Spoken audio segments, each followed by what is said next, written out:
Hello Top Top Mom! Aujourd'hui, dans l'épisode numéro 19, je m'entretiens avec celle que l'on surnomme le couteau suisse de la parentalité. J'ai nommé Élodie Da Silva de Even et moi. Ensemble, on te livre un épisode de balado sur son inspirant parcours et j'en suis moi-même complètement flabbergastée. Let's go, c'est parti! Bienvenue sur ton balado Feel Good du Motherhood. Top Top Mom et compagnie, parfois drôle, parfois touchant, mais certainement toujours pertinent et inspirant. Il n'y a pas un meilleur son pour t'accompagner pendant une sieste poutine ou pour te rappeler que la meilleure des mères pour ton enfant, c'est toi. Hello Top Top Mom! Et oui, aujourd'hui, je parle avec celle que l'on surnomme le couteau suisse de la maternité avec plus de 251 000 abonnés sur Instagram. Avec un petit brin de jalousie que je t'annonce ça. 15 000 sur YouTube, 20 000 sur Facebook. C'est difficile de croire que tu ne la connais pas, mais quand même, bonjour Élodie de Even et moi. Ça va bien? Ça va bien, merci Marie-Pierre. Je suis très fébrile, comme je te disais d'entrée de jeu, et très heureuse de te recevoir sur le balado Top Top Mom et compagnie, étant moi-même une follower très assidue de tes réseaux sociaux. Alors, pour celles qui ne te connaissent pas, mais qui est Élodie Da Silva? Alors, Élodie Da Silva, c'est la créatrice au début du petit compte Instagram Even et moi, qui est dédié à l'accompagnement de mon fils et qui prend des proportions de folie en quelques mois, quelques années. Élodie, elle est passionnée par tout ce qui concerne l'apaisement des enfants de 0 à 5 ans. Donc, tout le yoga, la réflexologie, le sommeil, l'hypnose.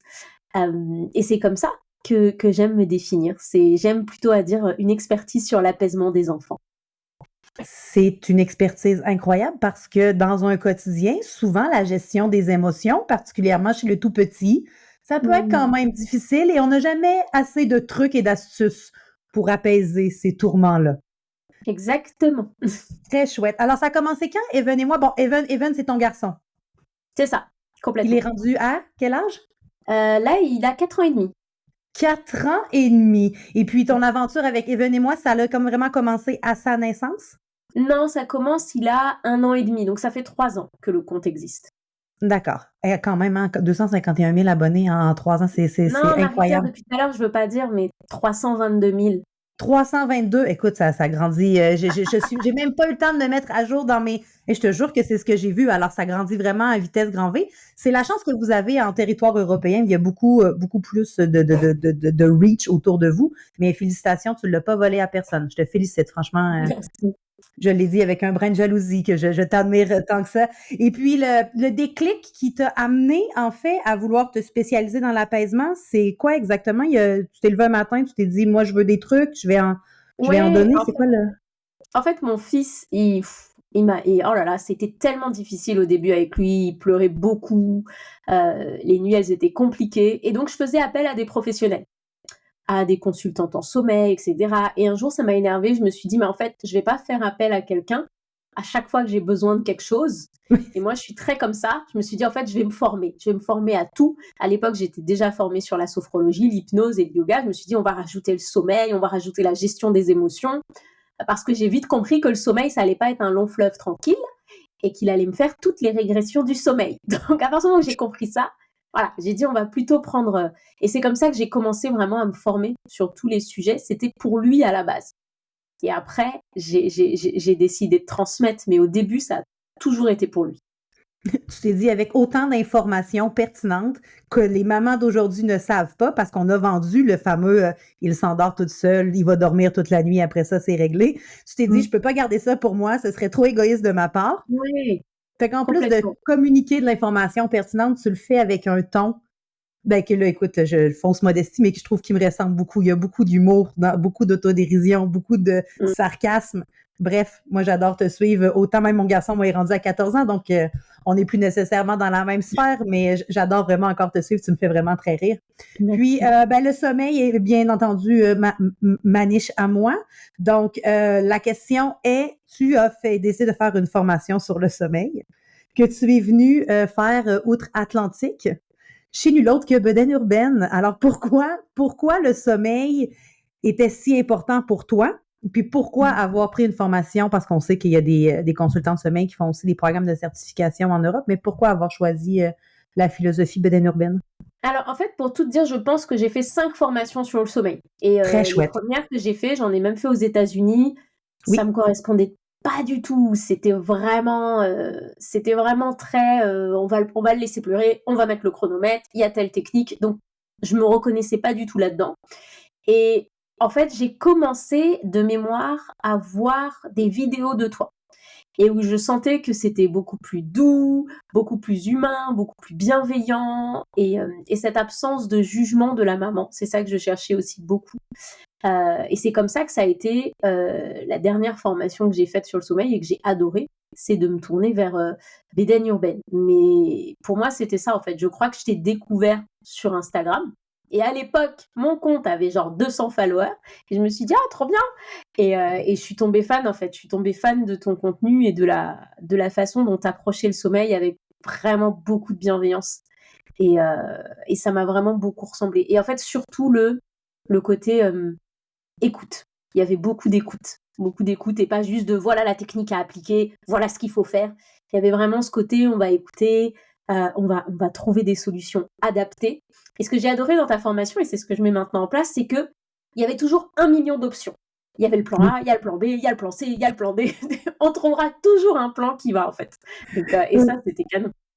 Oui, parfois le plan n'est pas nécessairement le plan que la maman ou le parent voudrait entendre. Tu sais, des fois, c'est je pense qu'on est allé un petit peu trop vite, je pense que la réaction de ton bébé est trop intense, alors on va reculer pour mieux réavancer par la suite. Mais oui, le livre d'options que moi, j'aurais voulu avoir il y a de ça 14 ans, quand moi aussi j'ai accouché, que j'ai trouvé la première année de vie avec la maturation du sommeil de mon garçon Jacob Olivier très intense, peu outillé. J'aurais voulu qu'on me dise à l'époque qu'il n'y avait pas juste une solution, qu'il y en avait plusieurs, puis que c'était de trouver justement le juste milieu. Et là, j'ai écouté parler, Top Top Mom, je veux que tu saches que Élodie n'est pas payée pour venir me lancer des fleurs comme ça sur le balado. C'est venu tout naturellement. Je suis émue de ces bons mots et je t'avoue que j'ai eu des frissons parce que là, je réalise que je pense qu'on s'aime mutuellement, mais qu'on le savait pas nécessairement pour vrai de vrai avant de se parler aujourd'hui. Puis je trouve ça vraiment très chouette.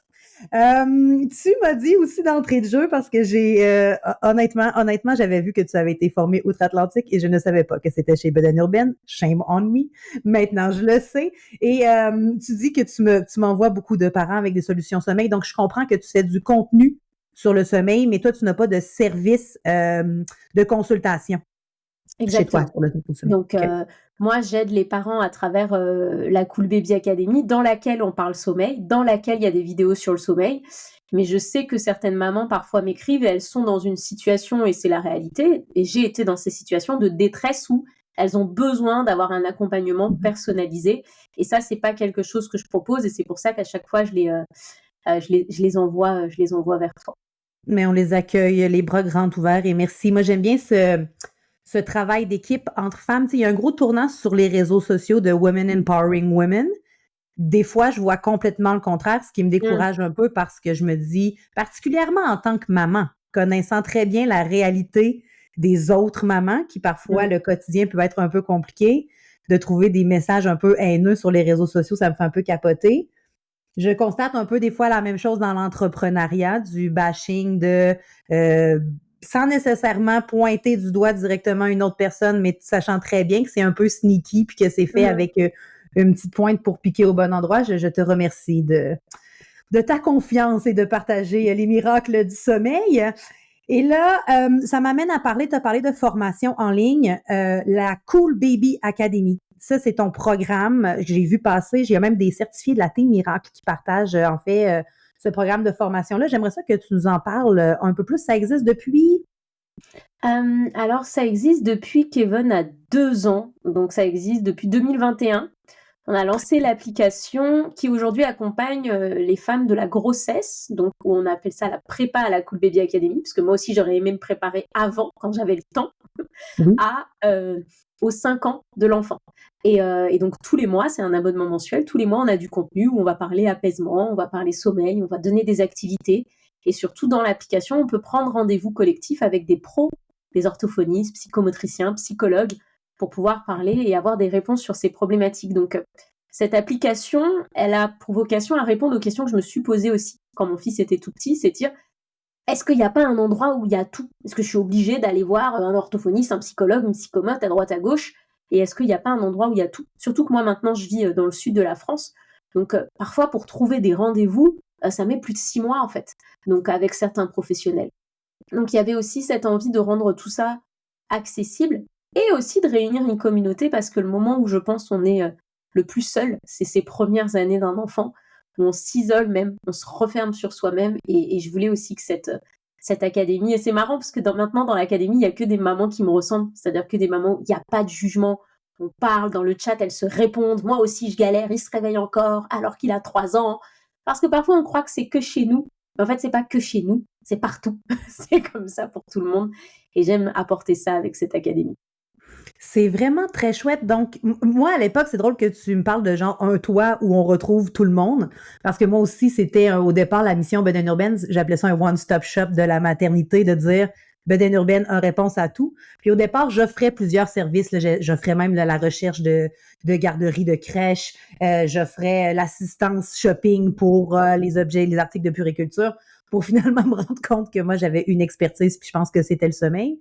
À vouloir être experte dans tout, Mm, on finit par plus être experte dans rien. Mais de ce mm, que je comprends, toi, ton expertise, non seulement de l'apaisement, c'est d'avoir su t'entourer de ouais. professionnels avec qui tu collabores mensuellement. C'est bien ce que je comprends. Bien sûr, elles sont, on a une dizaine d'intervenantes et chacune a sa spécialité. Et c'est ça qui fait aussi qu'on peut vraiment répondre à tout un panel de questions. Donc, seule, ce serait pas possible. Donc, le village, c'est aussi le village de professionnels. Ça prend un village pour faire grandir une Mm, entreprise, n'est-ce pas? exactement. Et là, ma dernière question, parce que ça m'interpelle beaucoup, cette application-là, c'est un coût mensuel, mais tu peux avoir accès en one-on-one, je m'excuse l'anglicisme, avec un professionnel. Donc, si toi, tu as des questions en orthophonie, Non, l'orthophoniste se... Non, OK. c'est vraiment que du groupe. Mais par contre, elle répond vraiment à chaque question, en fait. Elle répond aux questions de chaque personne. Mais parce qu'en fait, je pense qu'aujourd'hui, on est trop focalisé sur le one-to-one, alors que quand on est dans le groupe, on entend les réponses des autres et surtout, on se sent moins seul, en fait. On arrête de culpabiliser et on se rend compte qu'il n'y a pas que nous. Donc, il y a vraiment cette volonté que tous les rendez-vous sont collectifs. Mais il y a même aussi, je trouve ça très intelligent, parce que en fait, je me dis, à entendre un parent, une maman poser une question que moi, j'aurais pas eue, mais que là, j'écoute la réponse et que si je me retrouve dans cette situation-là, j'ai déjà entendu la réponse quelque part. Je trouve que c'est très proactif, c'est très en Mm. prévention. Bon, je suis de plus en plus en amour avec Élodie, je vous le dis, là. Je me prépare un gros deuil après l'enregistrement de ce balado-là, parce que je vais avoir été sur un high pendant une trentaine de minutes, puis je te remercie pour ça. Et puis, bon, je vous l'ai dit, là, je suis non seulement en admiration devant la femme, que je trouve très drôle, mais aussi du point de vue entrepreneurial, je trouve que tu as été très bonne de t'entourer, de grossir aussi rapidement sans perdre le contrôle. Et là, ce qui m'amène à parler de ton balado, Maman se réoriente. Quelle est la mission de ce balado-là? Bah là, c'est quand j'ai regardé les chiffres, ils sont assez criants sur le nombre de mamans qui n'ont pas envie de retourner au travail après le congé maternité, Oui. soit parce qu'elles ont envie de rester avec leur enfant, soit parce qu'elles se reconnaissent plus, elles ont changé. Et donc, la mission vraiment de ce podcast, c'est de partager le parcours de femmes qui soit ont changé de travail après être devenues maman, soit se sont concentrées sur leur métier, parce que je dis un métier de maman en fait, Oui, oui. et certaines ont des parcours impressionnants, elles ont repris les études, etc. Donc, il y a aussi cette volonté avec ce podcast de donner la force aux mamans de le faire, de quitter cette vie professionnelle dans laquelle elles ne se reconnaissent plus lorsqu'elles deviennent mamans, parce que c'est pas facile. Parfois, on a l'impression que c'est trop tard et on s'enferme, alors que c'est jamais trop tard. Non, effectivement, c'est jamais trop tard, mais c'est vrai que de se lancer un peu dans le vide, de dire, OK, je me réoriente, je fais quelque chose, de recommencer à nouveau, d'apprendre quelque chose, d'être débutant dans quelque chose, plus on vieillit, plus ça devient difficile, je pense, Mmh. d'accepter que c'est correct de commencer à la ligne de Mmh. départ, de pas être excellente en partant dès le départ. Fait Mmh. que je trouve ça vraiment très chouette. Puis est-ce que c'est un peu ça qui t'est arrivé, toi, à la naissance d'Evan? Tu t'es dit, moi, je retourne pas dans Ah oui, oui, mon, dans mon 8 à 5. moi j'étais pas, ça m'intéressait plus, hein. Puis moi, mais moi c'était très violent, hein. C'était vraiment Du jour au lendemain, je le savais, je me suis pas posé beaucoup de questions, mais en même temps, la chance que j'ai eue, c'est qu'avant d'avoir Even, j'avais déjà mes sociétés. C'était sur d'autres sujets, mais j'étais déjà D'accord. entrepreneur. Donc, j'avais pas cette inquiétude de démarrer une société à zéro. Donc ça, j'avoue que ça m'a vraiment beaucoup aidée. Et je dis toujours que j'ai eu cette chance, c'est d'avoir un père qui était entrepreneur et qui avait tout redémarré à zéro. Donc, je pense que ça change tout. Quand on a des parents qui ont été entrepreneurs, on a moins cette peur. Donc, je pense qu'il faut être aussi très bienveillant avec soi quand on a peur parce qu'on n'a jamais vu quelqu'un le faire. C'est pas pareil, en fait. Donc, c'est normal. C'est normal, il faut écouter cette peur. Donc, moi, j'étais déjà entrepreneur, mais dans la musique. Donc, ça n'avait rien à voir. OK. Et c'était censé être une passion, mais du jour au lendemain, ça m'intéressait plus du tout, hein. Vraiment. Mais là, Mais c'est je m'enferme un petit peu, entre guillemets, c'est pas je m'enferme un petit peu, mais plus mon fils évolue, plus je suis intéressée par des sujets qui sont adaptés à son âge. Par exemple, quand il était tout bébé, je prenais beaucoup de plaisir et au début, je faisais des consultations de sommeil one-to-one. Mais plus il a grandi et plus il est sorti de ses problématiques de sommeil, plus j'ai du mal à m'identifier à ça. oui. Donc, c'est pour ça aussi que j'ai passé le relais sur ces sujets. Pendant que tu parlais, j'ai pensé à plein de choses, mais je vais prendre le pouce sur ce que tu viens de dire. C'est drôle parce que moi, bedaine urbaine, moi, je me spécialise dans le sommeil, puis là, je suis encore relativement jeune. J'ai 38 ans et demi. J'ai eu la chance de devenir maman quand même jeune à l'époque de 24. Ben, j'avais qu'à 24 ans à l'époque. Mais je me dis effectivement, tu sais, à un moment donné, je commence là à avoir des cheveux blancs, mais tu sais, je vais devenir, en bon québécois, on dit une boomer, là, je vais devenir un peu dépassée. J'essaye de me tenir toujours up-to-date, mais là, je me dis, à un moment donné, est-ce que les jeunes mamans vont vouloir encore appeler la fille de bedaine urbaine, ridée, cheveux blancs, qui clairement n'est plus dans notre réalité?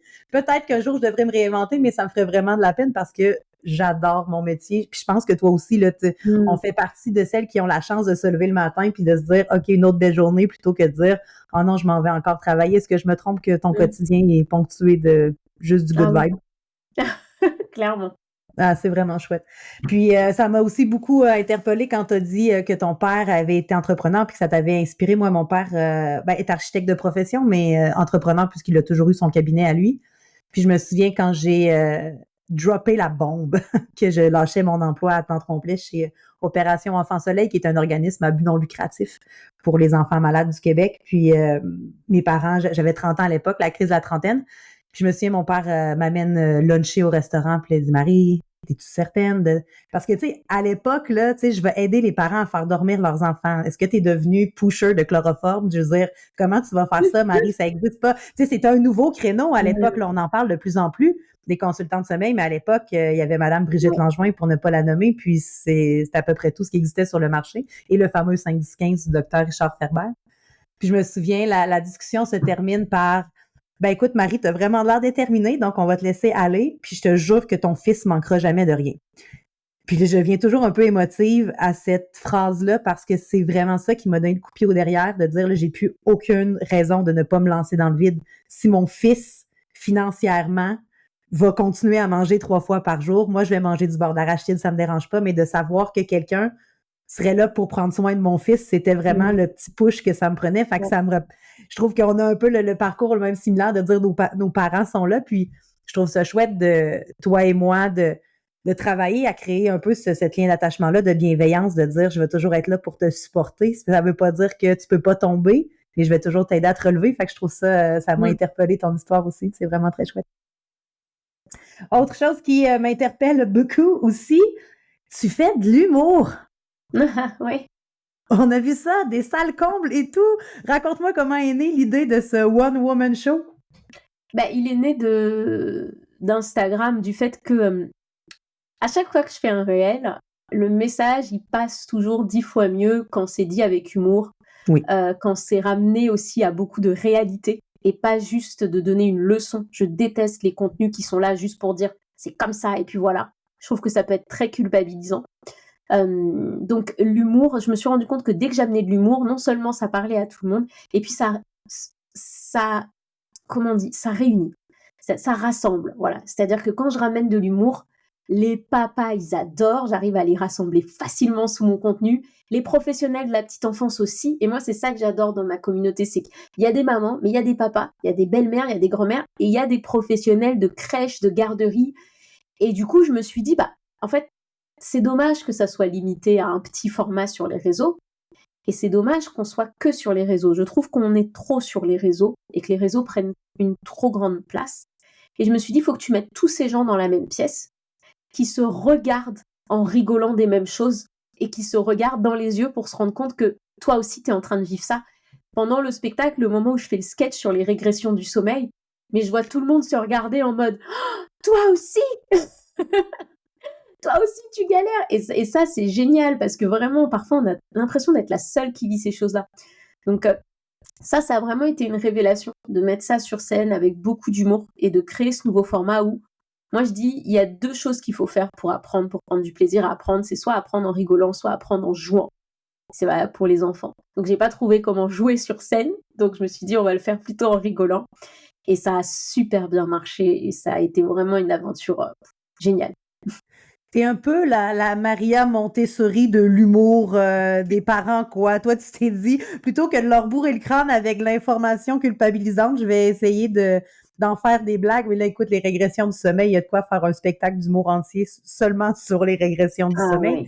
Premièrement, parce qu'on ne s'y attend pas. Je pense qu'encore en 2024, on n'en parle pas assez tu l'as dit au départ, de cette montagne russe du sommeil, là, tu sais, de dire quel cauchemar de vendre un parent que un coup qui dort, après ça, il va dormir pour l'éternité. Fait que je trouve ça bien. Puis est-ce que tu as écrit ton one-woman show par toi-même? Comment ça se passe, ça, la création d'un show d'humour maternité? Parce qu'il n'y en a pas, parentalité, je devrais dire, là. Il n'y en a pas beaucoup en tout cas, de moi, ce que moi je connais. T'es la seule qui fait ça pour le moment, là. Oui, il n'y en a pas. Il n'y en a pas. Il n'y en a pas qui mêlent les deux. Généralement, c'est que de l'humour. Et en fait, c'était assez facile dans le sens où j'ai d'abord pris toutes les connaissances. Donc, le spectacle il était construit sur les 0 à 3 ans. Et je me suis dit, qu'est-ce que vit un enfant ces 3 premières années? Donc, ça a vraiment été comme si j'écrivais un livre très théorique. Et ensuite, je me suis dit, OK, maintenant, on va reprendre chaque page et on va amener de l'humour. On va amener de l'humour. On va amener de l'humour.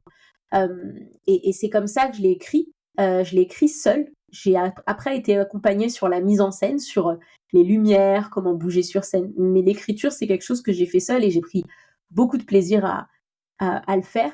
Mais il a beaucoup évolué je pense que je l'ai fait 30 fois, il y a eu plus de 30 dates. Il a beaucoup évolué entre la première et la dernière date parce que je me servais beaucoup des interactions du public, de là où ça prenait, là où ça faisait rire, et pour le faire évoluer et le faire prendre de plus en plus. La partie où on s'est éclaté avec le public, ça reste ma partie préférée du spectacle, c'est le Terrible 2. Alors là aussi, on peut en faire tout un spectacle, quoi. C'est magnifique ce moment-là. Effectivement, trentaine de représentations quand même, hein, c'est vraiment très chouette. Il y a des humoristes de la relève qui ne font même pas ça, là. Alors, pour une fille qui aimait la musique, qui se spécialise dans l'apaisement, franchement, chapeau, c'est vraiment très chouette. Et est-ce qu'il y aura encore des représentations ou c'était comme un peu un passage que tu voulais faire? Non, ce spectacle est terminé, je l'ai dit, il m'a aussi beaucoup servi de thérapie pour ces 3 premières années qui ont été très difficiles avec mon fils, mais j'ai décidé que je le jouerai plus, parce que je pense qu'il faut être capable de l'incarner quand on le joue. Et comme je suis sortie de cette phase avec mon fils, j'ai de plus en plus de mal à l'incarner. Donc ce spectacle, il est terminé. Mais quand même, belle réussite quand même, 30 représentations. Oui. C'est tout à ton honneur, tu peux être très fière de toi.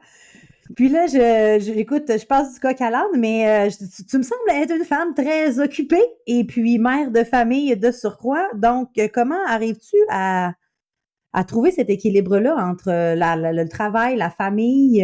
Tu sais, en tout cas, j'ose croire que Evan était quand même au centre de tes priorités. Donc, comment trouves-tu la gestion de communauté? J'imagine que tu as une équipe derrière toi. Comment ça fonctionne, Evan et moi? Oui, c'est ça. C'est qu'en fait, à défaut de là où je vis en France, dans le sud de la France, j'ai pas de famille. Donc, c'est beaucoup que moi qui m'occupe de mon fils.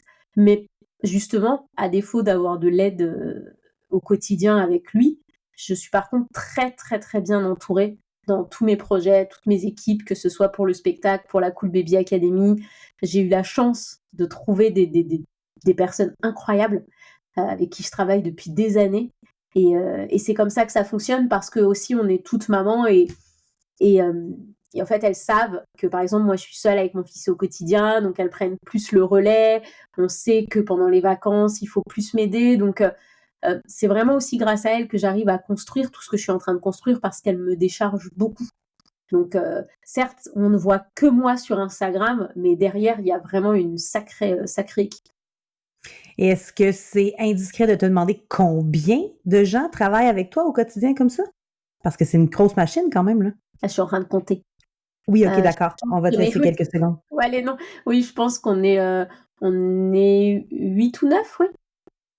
À temps complet? Oui. Ben, Incroyable! Fait que tu as vraiment bâti une entreprise basée sur l'apaisement. Non, sérieux, vraiment chapeau, chapeau. Puis c'est tous des gens qui travaillent avec toi, géographiquement près ou il y a beaucoup de distance de virtuel? Comment ça tout le fonctionne? monde est en distance. Tout le monde est chez soi. C'est pour ça que je dis ça me tient à cœur. C'est que des mamans qui où en fait on fait passer notre bien-être de maman avant tout. Donc tout le monde est chez soi. Chacun s'organise comme il veut et ça marche très bien. Conciliation, travail, famille, tout de top. C'est tout à ton honneur, effectivement.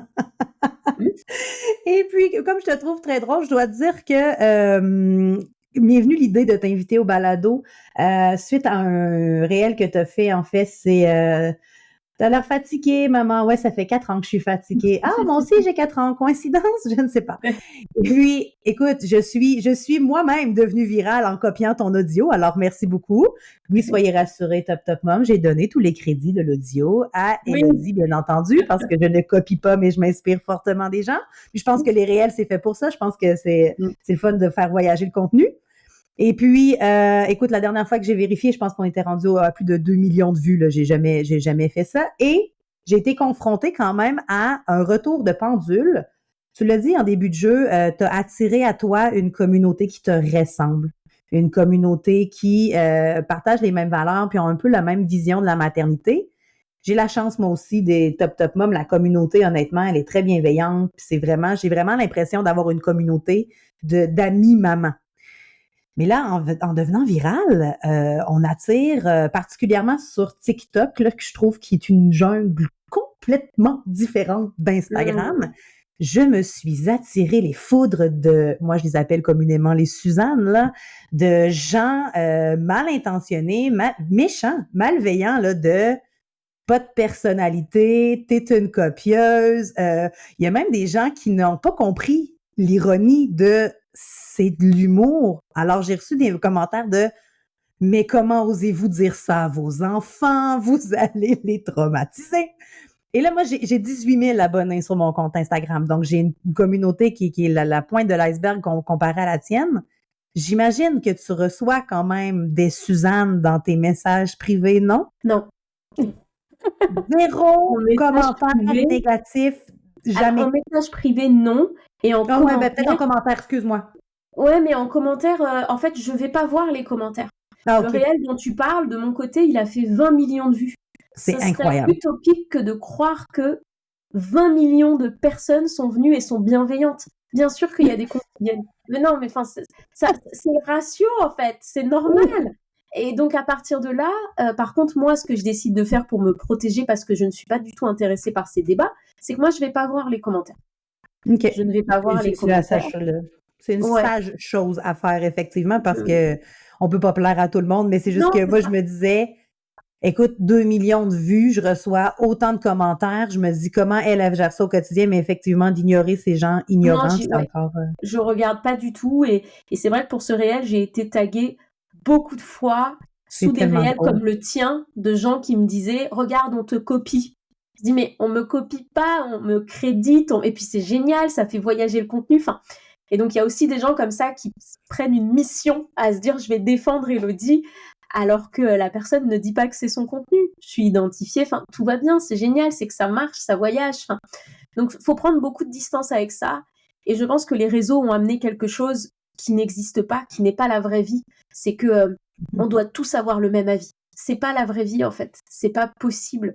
Et on se traite mal du fait de pas avoir le même avis. C'est plus devenu acceptable d'avoir quelqu'un en face qui dit « Je ne pense pas comme toi ». Maintenant, c'est la guerre, il faut qu'on pense tous pareil. Enfin, et on le dit de manière très malveillante. Donc moi, je trouve que moi, ma mission, c'est de n'accorder aucune importance à ça.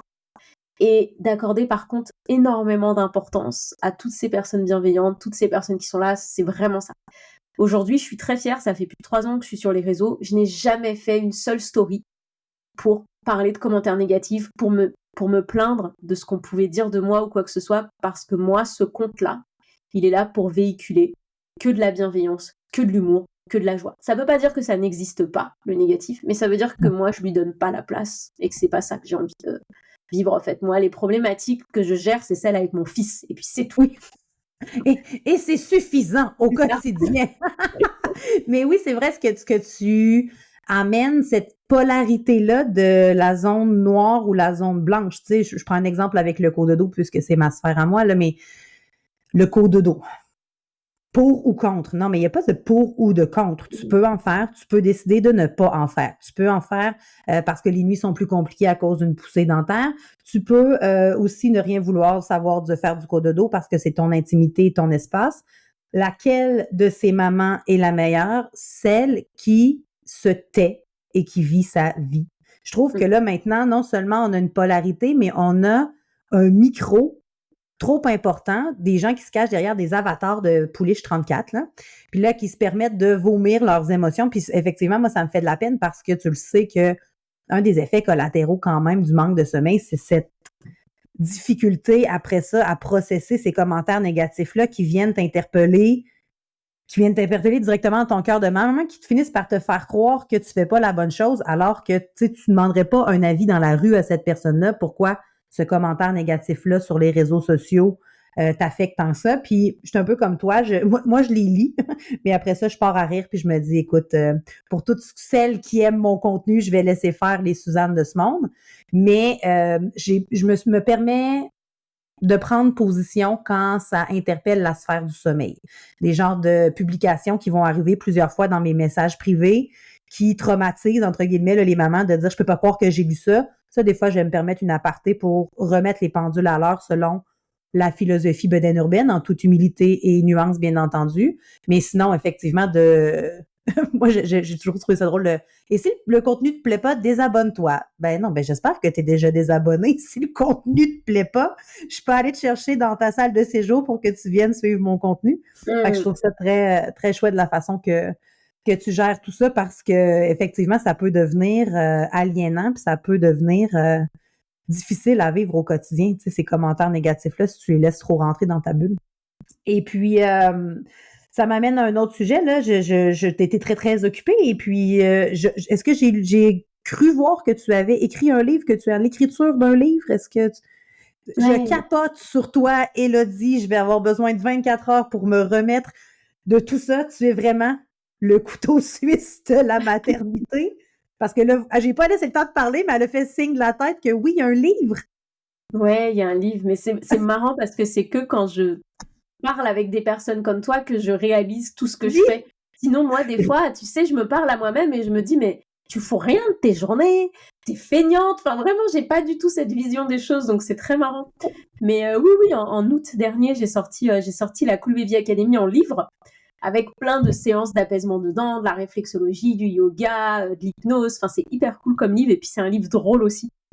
Donc qui est très léger et je l'ai voulu léger. Il y a des dessins, c'est pas un gros bouquin en fait. Il est fait pour t'as une problématique, tu vas à la page et t'as un dessin qui t'explique. Il est pas fait pour je sais ce que c'est en fait de pas dormir. On n'a pas envie de lire un livre de 300 pages. Non. Donc je l'ai vraiment rendu accessible. Mais honnêtement, c'était la pire chose de ma vie. J'ai détesté écrire. Non, mais je le dis. Moi, j'ai pas de honte à le dire. Je n'écrirai plus de livres. Normalement, voilà, ça m'a pas plu du tout. Mais je suis contente. Le processus, tu parles d'écrire le livre. Je me suis rendu compte que moi, je suis vraiment là pour être face aux gens, soit sur scène, soit en vidéo. Mais alors, l'écriture, ça a été très douloureux. C'était pas agréable. Est-ce que t'as une maison d'édition, toi? Ouais. Donc, c'est ça, t'as plus de comptes à rendre. Nous, on avait décidé à l'époque, je dois un gros, très, très gros big up à Karine Bélanger, ma collègue, qui m'a vraiment aidée dans l'écriture des 2 top books. Mais moi, c'est exactement ce que je voulais pas. Moi, je voulais pas quelqu'un que je ne connais pas, qui allait me dire tu n'écriras pas de cette façon-là parce que c'est très parlé, ou il y a trop d'anglicisme dans ton livre, on ne pourra pas publier ça. Je voulais pas être confrontée à un nombre de mots, un nombre de pages, des coûts d'impression. Moi, j'ai vraiment écrit le livre que moi aussi j'aurais voulu lire, là, faire un parallèle avec ce que tu viens de dire. Là. Je suis fatiguée, je vais lire 300 pages sur le cycle du sommeil. Non, merci. Ouais. Mais oui, effectivement, c'est un gros processus. Donc, on a trouvé la faille, mesdames et messieurs. Élodie n'aime pas écrire des livres. Donc, elle n'est pas bonne dans tout, ce qui peut nous déculpabiliser un peu, nous, gens normaux. Non, c'est blague. Mais quand même. Puis, est-ce qu'il est disponible? Parce que là, j'aurais le goût de voir le livre. Est-ce que il est disponible au Canada? Oui, bien sûr. Dans toutes les bonnes librairies. Oui. Puis La Cool Baby Academy, c'est bien ce que tu as dit? Ouais, il est disponible en ligne, sur Amazon. Non, il est disponible. J'ai vraiment demandé à ce qu'il soit disponible dans tous les pays francophones. Donc, oui, il est disponible. Bon, très chouette. Donc, pour la suite, ma chère Élodie, on te souhaite certainement pas un autre livre, parce que dans la vie, on fait ce qu'on aime. Mais quels sont les nouveaux projets, mis à part continuer de nous faire rire sur les réseaux? Eh bien, écoute, sache que je n'ai pas le droit de le dire.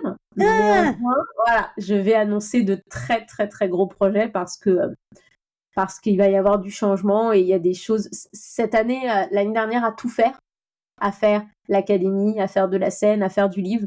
Ça m'a permis à faire du podcast. Ça m'a permis de me rendre compte ce que j'ai vraiment envie de faire. Et c'est ça qui va éclore en juin sur qu'est-ce que j'ai vraiment envie de faire maintenant pour moi. Bon, moi, tu m'as parlé de musique tantôt. Donc, je vais mettre 10 $ canadiens sur l'enregistrement d'un CD, d'une plateforme musicale Spotify pour de la musique pour enfants. Tiens, c'est mon guess. C'est mon guess. Et là, je dois attendre jusqu'en juin pour avoir la réponse. Mais je note ton pari. Oui, c'est ça, exactement. On trouvera une façon de te le transférer. Ah, écoute, et puis la patience, c'est pas nécessairement une de mes meilleures qualités, mais là, écoute, je n'irai pas t'agresser dans tes réseaux pour avoir la réponse avant tout le monde. Mais c'est chouette qu'après tout ça, tout ce que tu as fait, tu as encore des idées de nouveaux projets. Sérieux, c'est tout à ton honneur, franchement. On a vraiment hâte de voir la suite. Ouais, parce que je pense que maintenant, j'ai appris à m'écouter et à savoir qu'est-ce que j'ai vraiment envie de faire. Je pense que c'est quelque chose qu'on perd aussi beaucoup quand on devient maman, parce que naturellement, on a été créé pour faire passer notre enfant avant nous. Oui. Et c'est pas naturel de se reconnecter à soi, en fait. Donc, ça a pris du temps pour moi. Et encore, j'ai eu de la chance de réussir.